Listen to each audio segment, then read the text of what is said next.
Catus, Maximus here, this time with the review of these diamond farrier. I always have a hard time, I believe farrier is correct. These are horseshoe removal pliers, and people are going to be disappointed because I don't own a horse and wondering why I'm reviewing horseshoe pliers.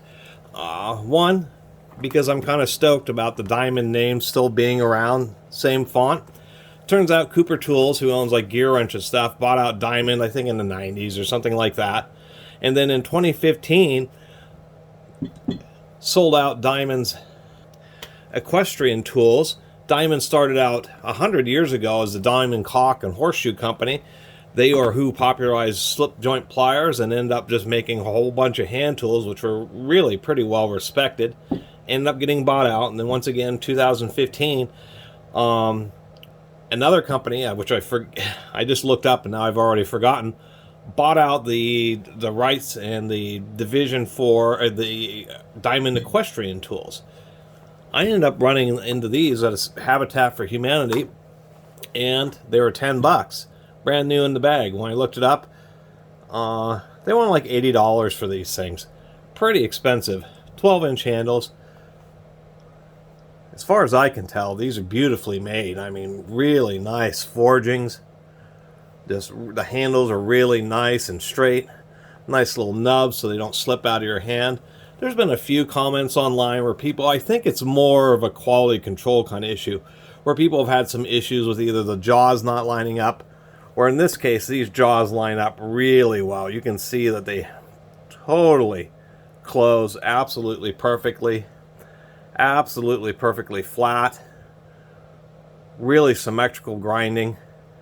I mean, as far as the pair that I found, especially for $10, these things are seem amazing. They just use a big open head rivet, so instead of being flush, it has the big nubs on each side. Really pretty strong rivet. Now, these are for removing horseshoes.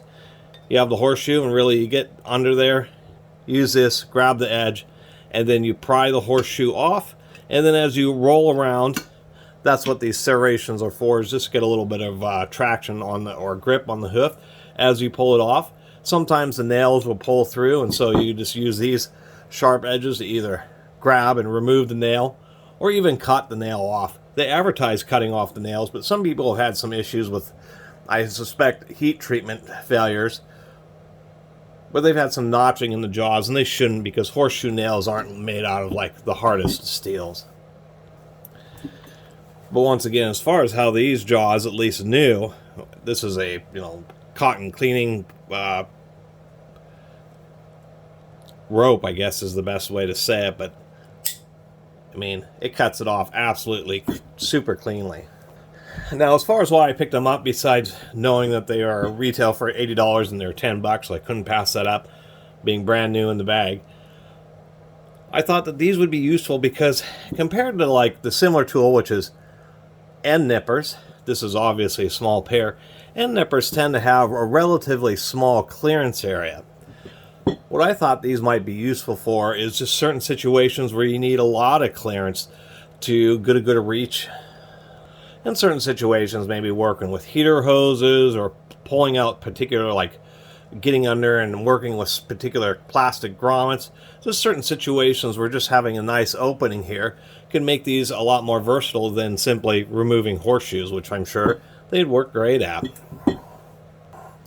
And the fact that I thought it was just kind of neat to see that the more than a century-old Diamond tools still does exist in one way as their equestrian farrier tools, still being made. And I'm kind of glad that somebody decided to actually buy out their farrier tools, because not just from name recognition, but it's just kind of nice to have kind of that heritage, to be able to buy a brand new tool that's still from, I guess, a brand that's 100 years old. I'm sure these aren't made in the original Diamond factory, that's for sure. But they certainly seem quality. At least somebody didn't buy them out and then just totally make just absolutely